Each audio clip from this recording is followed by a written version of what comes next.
Allan Kardec, Obras Póstumas. A minha primeira iniciação no Espiritismo. Continuação. Paris, 25 de abril de 1866. Resumo das comunicações dadas pelas senhoras M. Reticências e T. Reticências, em estado sonambúlico. Regeneração da humanidade. Precipitam-se com rapidez os acontecimentos, pelo que já não vos dizemos como outrora. Aproximam-se os tempos. Agora dizemos, os tempos são chegados. Não suponhais que as nossas palavras se referem a um novo dilúvio, nem a um cataclismo, nem a um revolvimento geral. Revoluções parciais do globo se hão produzido em todas as épocas e ainda se produzem, porque decorrem da sua constituição, mas não representam os sinais dos tempos. Entretanto, tudo o que está predito no Evangelho tem de cumprir-se, e neste momento se cumpre, conforme o reconhecereis mais tarde. Não tomeis, porém, os sinais anunciados, senão como figuras que precisam ser compreendidas segundo o Espírito e não segundo a letra. Todas as Escrituras encerram grandes verdades sob o véu da alegoria e, por se terem apegado à letra, é que os comentadores se transviaram. Faltou-lhes a chave para lhes compreenderem o verdadeiro sentido. Essa chave está nas descobertas da ciência e nas leis do mundo invisível, que o Espiritismo vem revelar. Daqui em diante, com o auxílio desses novos conhecimentos, o que era obscuro se tornará claro e inteligível. Tudo segue a ordem natural das coisas e as leis imutáveis de Deus não serão subvertidas. Não vereis milagres, nem prodígios, nem fatos sobrenaturais, no sentido vulgarmente dado a essas palavras. Não olheis para o céu em busca dos sinais precursores, porquanto nenhum vereis, e os que vô-los anunciarem estarão a enganar-vos. Olhai em torno de vós, entre os homens, aí é que os descobrireis. Não sentis que como vento sopra sobre a terra e agita todos os espíritos? O mundo se acha na expectativa, e como que presa de um vago pressentimento de que a tempestade se aproxima. Não acrediteis, porém, no fim do mundo material. A Terra tem progredido desde a sua transformação. Tem ainda que progredir e não que ser destruída. A humanidade, entretanto, chegou a um dos períodos de sua transformação, e o mundo terreno vai elevar-se na hierarquia dos mundos. O que se prepara não é, pois, o fim do mundo material, mas o fim do mundo moral. É o velho mundo, o mundo dos preconceitos, do orgulho, do egoísmo e do fanatismo que se esboroa. Cada dia leva consigo alguns destroços. tudo dele acabará com a geração que se vai, e a geração nova erguerá o novo edifício, que as gerações seguintes consolidarão e completarão. De mundo de expiação, a terra se mudará um dia em mundo ditoso, e habitá-lo será uma recompensa, em vez de ser uma punição. O reinado do bem sucederá ao reinado do mal, para que na terra sejam felizes os homens. Preciso se faz que somente a povoem espíritos bons, encarnados e desencarnados, que unicamente ao bem aspirem. Como já chegou esse tempo, uma grande emigração neste momento se opera entre os que a habitam. Os que praticam o mal pelo mal, alheios ao sentimento do bem, dela se verão excluídos, porque lhe acarretariam novamente perturbações e confusões que constituiriam obstáculo ao progresso. Irão expiar o seu endurecimento em mundos inferiores, aos quais levarão os conhecimentos que adquiriram, tendo por missão fazê-los adiantar-se. Substituí-los-ão na terra espíritos melhores, que farão reine entre si a justiça, a paz, a fraternidade. A terra, dissemo-lo, não será transformada por um cataclismo que aniquile de súbito uma geração. A atual desaparecerá gradualmente, e a nova lhe sucederá do mesmo modo, sem que haja mudança na ordem natural das coisas. Tudo, pois, exteriormente se passará como de costume, com uma única diferença, embora capital, a de que uma parte dos espíritos que nela encarnam não mais encarnarão. Em cada criança que nasça, em lugar de um espírito atrasado e propenso ao mal, encarnará um espírito mais adiantado e propenso ao bem. Trata-se, portanto, muito menos de uma nova geração corporal do que de uma nova geração de espíritos.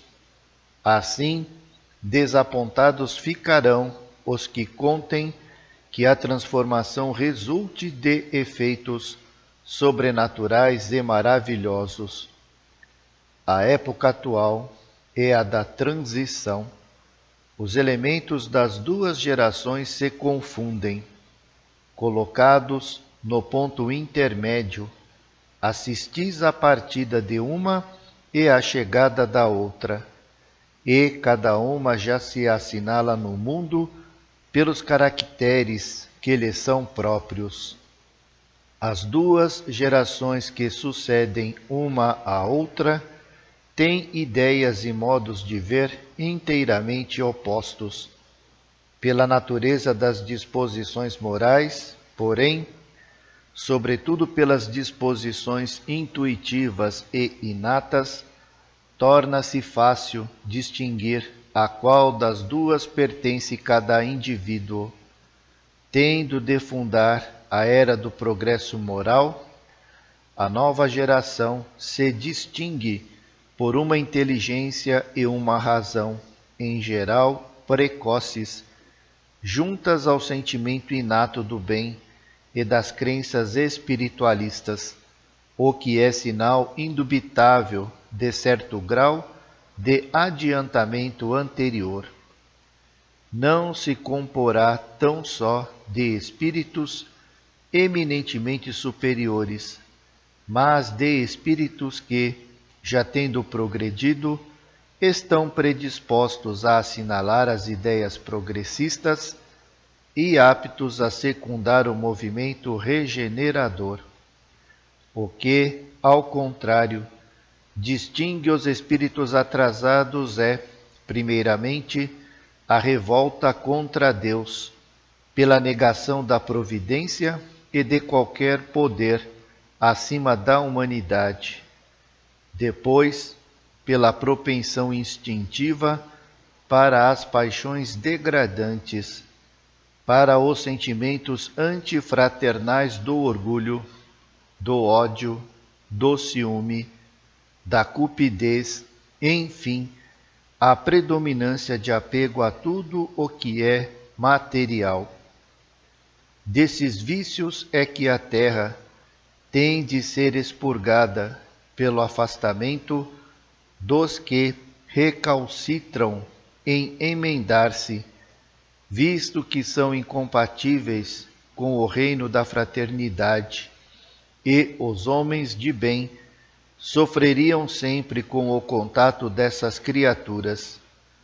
Livre deles a terra, os outros caminharão desembaraçadamente para o futuro melhor, que lhes está reservado neste mundo, em recompensa de seus esforços e da sua perseverança, enquanto uma depuração ainda mais completa não lhes abre o pórtico dos mundos superiores.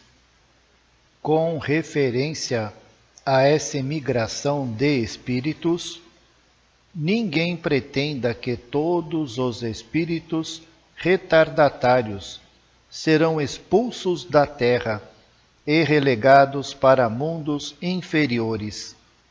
Muitos, ao contrário, aí hão de voltar, porque muitos cederão ao império das circunstâncias e do exemplo. Neles a casca está mais estragada do que o cerne. Uma vez subtraídos à influência da matéria e dos prejuízos do mundo corporal, eles, em sua maioria, verão as coisas de maneira inteiramente diversa da que as viam quando vivos, conforme os numerosos casos que já tendes apreciado. Para isso, terão a ajudá-los os espíritos bons, que por eles se interessam e que se esforçam por esclarecê-los, e por lhes mostrar que errado era o caminho que trilhavam. Pelas vossas preces e exortações, podeis contribuir muito para que se melhorem, porque há perpétua solidariedade entre os mortos e os vivos. Aqueles, conseguintemente, poderão voltar e se sentirão felizes, porque isso lhes será uma recompensa. Que importa o que tenham sido e feito, se animados de melhores sentimentos se encontram? Longe de se mostrarem hostis à sociedade, serão seus auxiliares úteis, porquanto pertencerão à geração nova. Não haverá, pois, exclusão definitiva, senão dos espíritos substancialmente rebeldes, daqueles que o orgulho e o egoísmo, mais do que a ignorância, tornaram surdos aos apelos do bem e da razão. Esses mesmos, porém, não estarão votados à perene inferioridade. Dia virá em que repudiarão o passado e abrirão os olhos para a luz. Assim, orai por esses endurecidos, a fim de que se emendem enquanto ainda é tempo, visto que se aproxima o dia da expiação. Infelizmente, a maioria, desconhecendo a voz de Deus, persistirá na sua cegueira, e a resistência que virá a opor mascarará, por meio de terríveis lutas, o fim do reinado dos que a constituem. Desvairados, correrão a sua própria perda, provocarão destruições que darão origem a um sem número de flagelos e de calamidades, de sorte que, sem o quererem, apressarão o advento da era da renovação. E, como se não se operasse com bastante rapidez a destruição, os suicídios se multiplicarão em proporções inauditas até entre as crianças. A loucura jamais terá atingido tão grande quantidade de homens que, antes mesmo de morrerem, estarão riscados do número dos vivos. São esses os verdadeiros sinais dos tempos, e tudo isso se cumprirá pelo encadeamento das circunstâncias, como já o dissemos, sem que haja a mais ligeira derrogação das leis da natureza. Contudo, através da escura nuvem que vos envolve e em cujo seio ronca a tempestade, já podeis ver despontando os primeiros raios da era nova. A fraternidade lança seus fundamentos em todos os pontos do globo, e os povos estendem uns aos outros as mãos. A barbárie se familiariza no contato com a civilização. Os preconceitos de raças e de seitas que causaram o derramamento de ondas de sangue se vão extinguindo. O fanatismo, a intolerância perdem terreno, ao passo que a liberdade de consciência se introduz nos costumes e se torna um direito. Por toda parte fermentam as ideias, percebe-se o mal e experimentam-se remédios para debelá-lo, mas muitos caminham sem bússola e se perdem em utopias. O mundo se acha empenhado num imenso trabalho de gestação que já dura há um século. Nesse trabalho, ainda confuso, nota-se, todavia, que predomina a tendência para determinado fim, o da unidade e da uniformidade, que predispõe à confraternização. Também aí tendes sinais dos tempos, mas enquanto que os outros são os das agonias do passado, estes últimos são os primeiros vagidos da criança que nasce, os precursores da aurora, que o próximo século verá despontar, pois que então a geração nova estará em toda a sua pujança. Tanto a fisionomia do século XIX difere da do 18º, sob certos pontos de vista, quanto a do 20º diferirá da do século XIX, sob outros pontos de vista. A fé inata será um dos caracteres distintivos da nova geração. Não a fé exclusiva e cega que divide os homens, mas a fé raciocinada, que esclarece e fortifica, que os une e confunde num sentimento comum de amor a Deus e ao próximo. Com a geração que se extingue, desaparecerão os últimos vestígios da incredulidade e do fanatismo, igualmente contrários ao progresso moral e social. O Espiritismo é a senda que conduz à renovação, porque destrói os dois maiores obstáculos que se opõem a essa renovação: a incredulidade e o fanatismo, porque faculta uma fé sólida e esclarecida, desenvolve todos os sentimentos e todas as ideias que correspondem aos modos de ver da nova geração, pelo que, no coração dos representantes desta, ele se achará inato e em estado de intuição. Assim, pois, a era nova vê-lo-á engrandecer-se e prosperar pela força mesma das coisas, tornar-se-á a base de todas as crenças, o ponto de apoio de todas as instituições. Mas daqui até lá, que de lutas terá ainda de sustentar contra os seus dois maiores inimigos, a incredulidade e o fanatismo, que, coisa singular, se dão as mãos para abatê-lo. É que os dois lhe pressentem o futuro e, em consequência, a ruína de ambos. Essa a razão por que o temem, já o veem erguendo sobre os destroços do velho mundo egoísta, a bandeira em torno da qual se reunirão todos os povos, na divina máxima: fora da caridade não há salvação.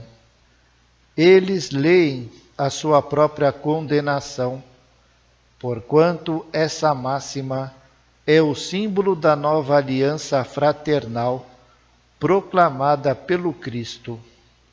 Ela se lhes apresenta como as palavras fatais do festim de Baltazar. Entretanto, deveriam bem dizer essa máxima, porquanto os defende de todas as represálias da parte dos que os perseguem. Tal, porém, não se dá, uma força cega os impele a rejeitar a única coisa capaz de salvá-los. Que poderão contra o ascendente da opinião que os repudia? O Espiritismo sairá triunfante da luta, ficai certos, porquanto ele está nas leis da natureza, não podendo, por isso mesmo, perecer. Observai a multiplicidade de meios, porque a ideia se espalha e penetra em toda a parte. Crede que esses meios não são fortuitos, mas providenciais, o que, à primeira vista, devera ser-lhe prejudicial, é exatamente o que lhe auxilia a propagação. Dentro em breve surgirão campeões que em voz alta se proclamarão tais, entre os de maior consideração e mais acreditados, os quais, com a autoridade de seus nomes e de seus exemplos, o apoiarão, impondo silêncio aos que o detratem, pois ninguém ousará tratá-los de loucos. Esses homens o estudam em silêncio e aparecerão quando for chegado o momento oportuno. Até lá, bom é se conservem afastados.